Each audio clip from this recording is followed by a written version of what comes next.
अरशद नदीम ने कौम का सर फख्र से बुलंद कर दिया है। पेरिस ओलंपिक्स में गोल्ड मेडल हासिल कर लिया है और इंडिविजुअल कैपेसिटी के अंदर, जैसे कि मैंने आपको पहले बताया, ये पाकिस्तान का पहला मेडल है। जी हाँ, जीत कर सब्ज हिलाली परचम लहराया और हम सब का सर फख्र से बुलंद हो गया। आंखें नम हो गई और चेहरे पर वो मुस्कुराहट वापस आ गई जो हमारे मल्टी मिलियन, बल्कि मैं तो ये कहूँगा कभी कभी बिलियन भी टच कर जाता है उन स्पोर्ट्स के ऊपर जिन पर हम पैसा लगाते हैं, जिन्हें एडवर्टाइजर्स पकड़ते हैं, जिन्हें इवेंट्स के लिए बुलाया जाता है और ऐसे एथलीट्स जिन्हें नज़रअंदाज किया जाता है। पर अरशद नदीम ने साबित कर दिया है कि मैं अकेला ही चला था जानिबे मंजिल, मगर लोग साथ आते गए और कारवां बनता गया। जी नाज़रीन, इसी सिलसिले में बात करने के लिए हमें ज्वाइन किया है ब्रिगेडियर रिटायर्ड वजाहत हुसैन शाही साहब ने, जो कि सदर पाकिस्तान एथलेटिक्स फेडरेशन है। अस्सलाम वालेकुम ब्रिगेडियर साहब, वेलकम टू द शो। जी वालेकुम अस्सलाम।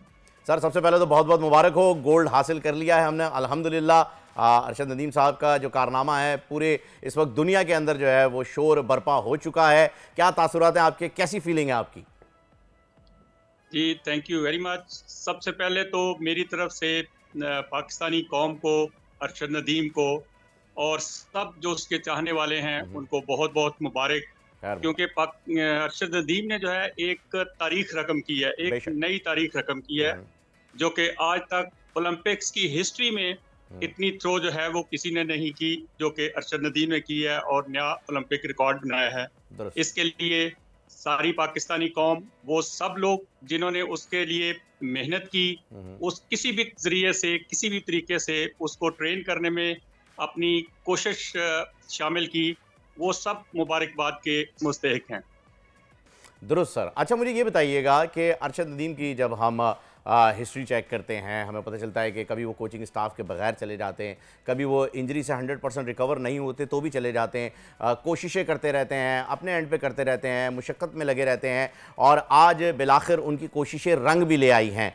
तो हमारे पास जब एक हीरो की जर्नी चल रही होती है तब अक्सर हमने देखा है कि उनके साथ बहुत कम लोग मौजूद होते हैं, बहुत कम लोग खड़े होते हैं, खा वो फेडरेशन हो, खा वो हुकूमत की तरफ से कुछ नुमाइंदगान हो जो कि खुसूसी तौर पर डेडिकेटली जो है वो दिए जाते हैं इन्हें ऐसी स्पोर्ट्स के लिए। ये क्या अलमिया क्या है सर, ये कब मुकम्मल होगी ये चीज़, ये दौड़ जो है, ये थकन जो है हमारे एथलीट्स की, वो कब ख़त्म होगी? जी thank you very much. Basically आपकी बात बिल्कुल ठीक है, लेकिन यहाँ मैं ये कहना चाहूँगा कि कोई भी एथलीट या कोई भी स्पोर्ट्समैन जब उसको अपने इंटरनेशनल लेवल पे लेके जाना होता है जी, तो वो सपोर्ट के बगैर, ट्रेनिंग के बगैर और बाकी सारी जो उसकी बेतहाशा चीज़ें होती हैं, छोटी से छोटी, कि उसने खाना क्या है, उसने पीना क्या है, उसने सोना कब है, उसने रेस्ट कब करनी है, ट्रेनिंग कब करनी है, तो इसलिए वो सारी की सारी चलती हैं। और अल्हम्दुलिल्लाह एथलेटिक फेडरेशन ऑफ पाकिस्तान जो है वो पिछले 12 साल से अरशद नदीम के साथ है। अरशद नदीम को ट्रेनिंग करवाई है, अरशद नदीम को बाहर जो फॉरेन कोचेस हैं उनके पास भिजवाया है। बाकी ये जो आपने इंजरीज की बात की, इंजरी स्पोर्ट्समैन को होती रहती है, लेकिन कई दफा कुछ कोताहियों की वजह से उसके इंटरनल्स जो है वो डायनामिक्स जो है वो मैं अभी इस वक्त डिस्कस नहीं करूंगा, बिकॉज कई दफा ऐसा भी हुआ है कि अरशद नदीम ने किसी जगह पे पार्टिसिपेट किया एट हिज ओन विल या किसी भी और वजह से जो कि उसको शायद नहीं करना चाहिए था, तो वो इंजरी हो गई और उसकी वजह से उसने थोड़ा ओवर फोर्स्ड कर दिया, जैसे कि हम देखते हैं अक्सर क्रिकेट के अंदर आजकल बड़ा फेडरेशन जो है वो माशाल्लाह अरशद नदीम के साथ खड़ी है और आज भी साथ खड़ी है। और इसमें मैं एथलेटिक फेडरेशन ऑफ पाकिस्तान के हर मेंबर को, स्पेशली जनरल मोहम्मद अकरम शाही जो कि एशियन एथलेटिक फेडरेशन के जो है वो वाइस चेयरमैन हैं जी, उनको भी मुबारकबाद पेश करूंगा कि वो है जिन्होंने इस बच्चे को उंगली से पकड़ के और आज ओलंपिक्स के अंदर लेके गए हैं। तो मैं उनका भी बहुत ही मशकूर हूँ और उनका शुक्रिया अदा करना चाहूँगा। बिल्कुल ब्रिगेडियर साहब, ये बड़ी खुशी और बड़ी फ़ख्र की बात है और यकीन जानिए पूरी कौम जो है वो एक मरतबा फिर कहते हैं ना कि जैसे हम क्रिकेट के वर्ल्ड कप के फिनाले में देखते हैं या मोस्टली हमारे यहाँ क्रिकेट को ही फॉलो किया जाता है, इसलिए मैं बार बार उसकी मिसाल दे रहा हूँ। 40 साल पहले तो हमारे पास हॉकी भी था, बल्कि कुछ 10, 12, 15 साल पहले तक भी था और उसके बाद चला गया। खैर, इस वक्त कौम एक हो चुकी है, खुश है। मुझे ये बताइएगा ब्रिगेडियर साहब कि क्या ऐसी फैसिलिटीज़ हैं जिनका फुकदान अभी हमारे पास है, जो कि आप खुद फेडरेशन के तौर पर ये समझते हैं कि ये चीज़ें होनी चाहिए, जिसके ज़रिए हम इंटरनेशनली और ज़्यादा अपने जो जितने भी पार्टिसिपेंट्स वहाँ पर जाते हैं, एथलीट्स हैं, उनको और ज़्यादा सपोर्ट कर सकते हैं? जी बेसिकली जो बेसिक इंफ्रास्ट्रक्चर है। लाइक आई वुड से कि जी एथलेटिक फेडरेशन ऑफ पाकिस्तान के पास अपना कोई एक्सक्लूसिव ग्राउंड नहीं है जिधर हम 24 घंटे ट्रेनिंग कर सके। ओ हो। बहुत सी जो है वो जगह है, कहीं किसी से मांग के, किसी से रिक्वेस्ट करके, किसी को लेटर लिख के, उसमें जाहिर है पाकिस्तान स्पोर्ट्स बोर्ड भी हमारी मदद करता है, गवर्नमेंट भी मदद करती है। बट आपको पता है कि जी किसी से कोई चीज मांगी हुई आपने तो वो फिर मेनी टाइम्स, बहुत सी मिसालें हैं। अभी कभी बाद में एक्सक्लूसिवली बैठेंगे तो आई कैन नरेट 110 थिंग्स जिसके अंदर जो है वो प्रॉब्लम्स होती हैं। तो इसलिए ग्राउंड एक बेसिक चीज है, उसके अंदर टार्टन ट्रैक होना चाहिए, फिर जिम्नेजियम का सामान है, लॉट मेनी थिंग्स छोटी छोटी, जिसके लिए हमें बाकी लेफ्ट राइट से अरेंजमेंट करनी पड़ती है। आई एम श्योर कि अगर वो हमें 24 आवर्स अवेलेबल हो तो वी कैन डू मोर। और अभी इधर मैं यहाँ ये भी ऐड करना चाहूंगा कि ये अरशद नदीम इज वन, अल्हम्दुलिल्लाह एथलेटिक फेडरेशन ऑफ पाकिस्तान ने लाइन में वो लोग जिनके अभी आपको नाम भी नहीं पता वो ट्रेनिंग कर रहे हैं और पार्टिसिपेट कर रहे हैं इंटरनेशनल कॉम्पिटिशंस में। और इंशाल्लाह Arshad Nadeem in making we have, and inshallah we will prove that in the times to come. इंशाल्लाह। अच्छा सर, हमें अरशद नदीम के कोच ने भी ज्वाइन कर लिया है, आप भी हमारे साथ ही रहिएगा। रशीद अहमद साकी साहब जो हैं वो हमारे साथ हैं। सर बहुत बहुत शुक्रिया आपका कि आपने वक्त निकाला। 40 साल बाद पाकिस्तान ने पेरिस ओलंपिक्स में गोल्ड मेडल जीता। अरशद नदीम ने फाइनल मुकाबले में 92.97 मीटर थ्रो करके एक मतलब कितने 118 साल रिकॉर्ड जो है तकरीबन वो भी जो है वो तोड़ दिया है। कैसे देखते हैं सर इस कामयाबी को? आपका खिलाया हुआ जो लगाया हुआ पौधा था वो अब दरख्त बन चुका है। ये 40 साल तो ओलंपिक में दूसरे हॉकी वगैरह के कहते हैं ना, मगर मैं कहता हूँ ये 77 साल के बाद पाकिस्तान ने एथलेटिक्स में गोल्ड किया और ओलंपिक का रिकॉर्ड किया और इसकी मैं सारी पाकिस्तानी कौम और बॉल न्यूज़ को मुबारकबाद देता हूँ। और इस वजह से हमारे यौम आज़ादी की खुशियाँ दुबाला हुई हैं।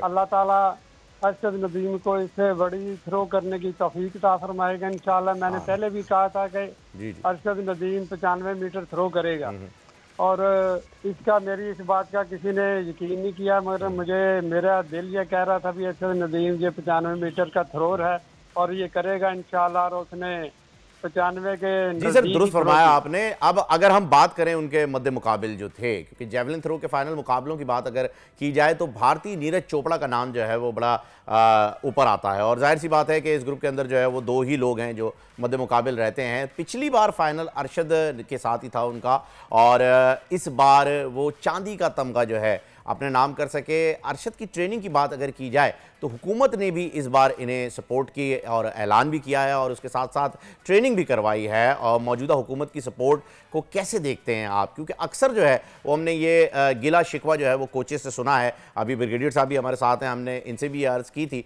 तो उन्होंने बड़े ही खुले दिल के साथ और बड़ी वजाहत के साथ बताया कि जी सारी चीज़ें मौजूद हैं और जो चीज़ें नहीं उसकी भी निशानदेही उन्होंने कर दी। आप कैसे देखते हैं?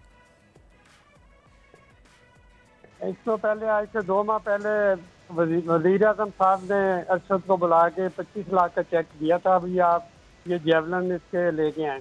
और फिर वो साउथ अफ्रीका से अरशद ने वो 4 जेवलिन मंगवाए और उनसे ट्रेनिंग की और उसके बाद वज़ीर आज़म साहब ने इसको 1 करोड़ का चेक भी दिया भी ये आपने ओलंपिक की तैयारी करनी है, तो इसके लिए उन्होंने 1 करोड़ का चेक दिया। तो वज़ीर आज़म साहब के जो अपने यूथ फेस्टिवल में वो जब 2012 में इन्होंने शुरू किया तो यूथ फेस्टिवल से ही हमारी जो 2011 से यूथ फेस्टिवल से ही हमारी जो ये कोशिश शुरू हुई। क्योंकि मैं एथलेटिक फेडरेशन का पंजाब का एडिशनल सेक्रेटरी हूँ ना, तो डिस्ट्रिक्ट खानेवाल का सदर भी हूँ एथलेटिक फेडरेशन का। तो इस हवाले से फिर मैं कंपटीशन करवाता था। तो ये हमारा जो यूथ फेस्टिवल से हमारा सफ़र शुरू हुआ, जो अपने वज़ीर आज़म साहब इन्होंने इसका जब इधर वज़ीर आला थे पंजाब में तो इन्होंने इसकी दागबेट डाली थी। तो ये हमारे लिए बड़ा अच्छा हुआ ठीक हो गया सर। अच्छा, ब्रिगेडियर साहब को भी जो है वो हम शामिल गुफ्तगू करते हैं। ब्रिगेडियर साहब, ये बताइएगा कि अब हम माशाल्लाह से हमने बिल्कुल जो कोच सर हैं उन्होंने सही कहा कि एक तरीके से देखा जाए तो पाकिस्तान के लिए ये पहला गोल्ड है, क्योंकि इंडिविजुअल कैपेसिटी के अंदर अभी तक हम कुछ जीते नहीं थे। ब्रॉन्ज जीते थे, गोल्ड कोई नहीं जीते थे। हमने बहैसियत टीम हॉकी के लिए 40 साल पहले ज़रूर गोल्ड जीता था। तो अब खुशियाँ जो हैं वो इससे ज़्यादा हो गई हैं। और अगर इंडिविजुअल लोगों की बात कीजिए, जिनका आपने भी कहा था कि बहुत सारे ऐसे नाम हैं जिन्हें हम अभी जानते नहीं है लेकिन वो सामने आएंगे, ये बड़ा एक फुकदान रहता है। अगर मैं हॉकी की बात करूं या क्रिकेट की बात करूं तो वहां पर ऐसे नाम होते हैं जिनको सोशल मीडिया पर भी, इवन हमारे मेन स्ट्रीम मीडिया के ऊपर भी सुपरस्टार बना दिया जाता है रातों रात। लेकिन जो ओलंपिक्स के लिए जाते हैं लोग, जो हमारे एथलीट्स हैं जो कि गुमनाम हैं, वो ज़्यादातर जो है ऐसा हमने देखा है कि जीतने के बावजूद भी अगर ब्रॉन्ज या कोई पोजीशन ले लेते हैं तो उसके बाद भी गुमनाम से ही रहते हैं। ये फुकदान, ये अलमिया किस लिए है हमारा? बहैसियत बतौर फेडरेशन आप इस बारे में क्या कर रहे हैं सर? जी बिल्कुल, आपने बड़े पर्टिनेंट पॉइंट जो है वो हाईलाइट किया है। लाइक आजकल there is only one sport जिसके ऊपर जो है वो आई वुड से कि मीडिया का भी इसके अंदर बहुत बड़ा रोल है। बिल्कुल सही। और we need your support also, because till the time कि मीडिया इज नॉट देयर, लोगों को जो है उनकी खिदमात या उनकी अचीवमेंट्स जो है उनको हाईलाइट नहीं करेंगे तो लोगों को कैसे पता चलेगा। और अभी बहुत से आई कैन नेम 2-3 लोग, हमारा एक एशिया के अंदर जीत के आया लड़का, हुए सेकंड इन जेवलिन थ्रो, उसने मेडल लिया है उधर, बट वो किसी जगह पे खबर भी नहीं आती है टिल द टाइम कि हम सब लोग starting from government, Pakistan Sports Board, federations and media and society सब मिलके जितनी देर तक इन सब लोगों को, अपने एथलीट्स को सपोर्ट नहीं करेंगे तो आगे जो है वो मूव करना नॉट इम्पॉसिबल बट मुश्किल जरूर है। और वो उस मुश्किल को अबूर करते करते फिर हमें ये 70 साल लग जाते हैं कि हमने जो है वो एक मेडल हासिल किया। ये बिल्कुल कोच साहब ने बड़े अच्छे तरीके से इसको जो है वो एक्सप्लेन किया कि 40 साल पहले तो हमने हॉकी के अंदर एक टीम इवेंट के अंदर जो है वो मेडल अचीव किया था, लेकिन इंडिविजुअली एक इंडिविजुअल का और एथलेटिक्स के इंडिविजुअल का जो ये मेडल है ये 77 इयर्स के बाद ये पहला मेडल है। तो इसलिए ये भी हमें याद रखना चाहिए और ये बहुत बड़ी अचीवमेंट है। और फिर जिस कॉन्फिडेंस के साथ लाइक इंटरनेशनल मैच के अंदर 2 थ्रो 90 प्लस करना इज मार्वलस। हम लोग तो इसके साथ एक इंच जो है वो आगे इम्प्रूव करने के लिए आपको you need lot of effort and lot of effort. तो माशाल्लाह इसने जो है वो ओलंपिक रिकॉर्ड बना के हमारे सर फखर से बुलंद कर दिए। मैं तो I can not explain. Brigadier साहब, कथा कलम की माफी चाहूंगा, मैं आपको रात का मंजर एक्सप्लेन करता हूँ कि रात को हुआ क्या। मैं जो खुद मैंने विटनेस किया है, इस कौम को जो मैं कह रहा हूँ ना एक हो गई है।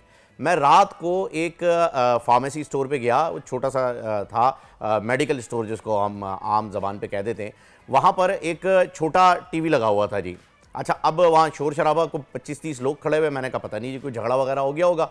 अब मैं जब वहाँ पहुँचा हूँ तो मैंने देखा कि जी वहाँ पर चल रहा है ये हमारा ओलंपिक्स का मैच और सब लोग मुंतज़िर हैं कि जी अब थ्रो करना है, अरशद नदीम ने अब थ्रो करना है। और वो जो माहौल देखा है मैंने, वो भी जैवलिन के लिए, जहाँ लोगों को, आपको यकीन जानिएगा इसका नाम तक प्रोनाउंस करना ठीक से नहीं आता लोगों को।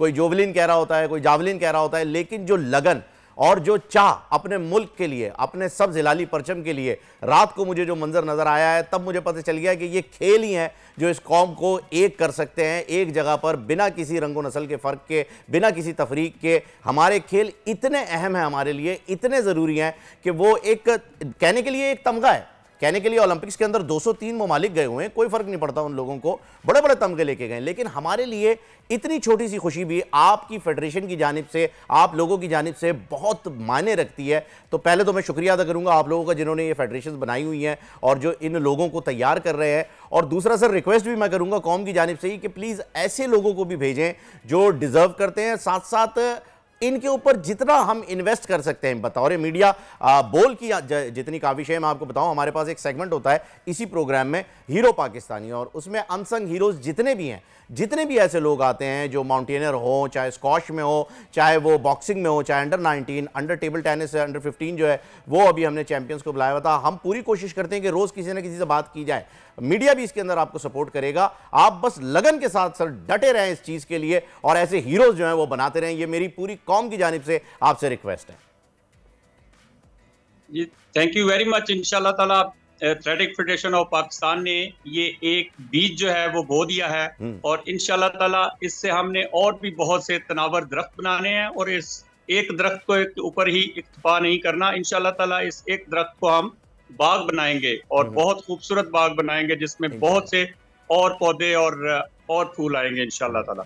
इंशाल्लाह। अच्छा कोच सर, आपसे जानना चाहूँगा कि यकीनन आप ने जो है वो ग्राउंड लेवल पर टैलेंट को निखारने का काम करते हैं आप, तो फिर ये एथलेटिक्स जो है आलमी सतह पर पाकिस्तान का नाम बुलंद करते हुए नज़र आते हैं, क्योंकि ये आपकी मेहनत है। सर आप ख़ुद भी मियाँ चुन्नू से ताल्लुक़ रखते हैं, तो अहले इलाका की जानिब से इस वक्त जीत का क्या समा देख रहे हैं, क्या माहौल है इस वक्त, क्या शोर गुल चल रहा है, हल्ला गुल्ला, क्या तासुरात है लोगों के? अहले इलाका माशाल्लाह खुशी से निहाल हैं। हाँ जी, उन्होंने मिठाई तकसीम की और डोल के हिसाब पे लोगों ने रख किए और बहुत एक्साइटेड थे लोग, बड़े खुश, इतने खुश भी कि पाकिस्तान का रिकॉर्ड जो हुआ वर्ल्ड में जेवलिन में अरशद ने किया उसका तल्लक हमारे मियाँ चन्नू से है। बेशक। और उसके बाद वो मुझे मुबारकबादें इतनी आई सारे पाकिस्तान से, ओवरसीज की भी आई, मेरे दोस्त जो बाहर रहते हैं उन्होंने भी मुबारकबाद दी। तो ये मेरे लिए तो बहुत ज़्यादा खुशी की बात थी, क्योंकि मुझे वो अपना रूहानी बाप कहता था। तो ये मैंने जो अपना फ़र्ज था मेरा, मैंने तो अपने हिस्से का दिया जलाया और अरशद नदीम आ गया। तो मैं ये अपनी तवक्को रखूँगा काबरीन से जो हमारे स्पोर्ट के। जी सर, मुझे बताइएगा कॉमनवेल्थ गेम्स जो हैं, कॉमनवेल्थ गेम्स या फिर ओलंपिक्स हों, अगर हुकूमत ध्यान दे तो फिर मेडल्स लाना नामुमकिन नहीं है, ये तो हमें अब पता चल चुका है, क्योंकि पाकिस्तान में टैलेंट की कोई कमी न थी, ना है और ना ही इंशाल्लाह होगी। मौजूदा हुकूमत को क्या पैगाम देंगे आप? इस वक्त आपको लोग सुन रहे हैं, टैलेंट आप लोग जो हैं उस टैलेंट को उजागर करते हैं। आप समझ लीजिए कोयले की कान में से हीरा निकाल के लाने का काम नहीं करते, बल्कि उसे तराशते भी हैं और एक रॉ कट की शक्ल में आप फेडरेशन तक पहुंचा देते हैं जहां उसकी पॉलिशिंग का काम होता है। तो क्या कहेंगे आप, क्या कोई पैगाम क्या कहेंगे सर?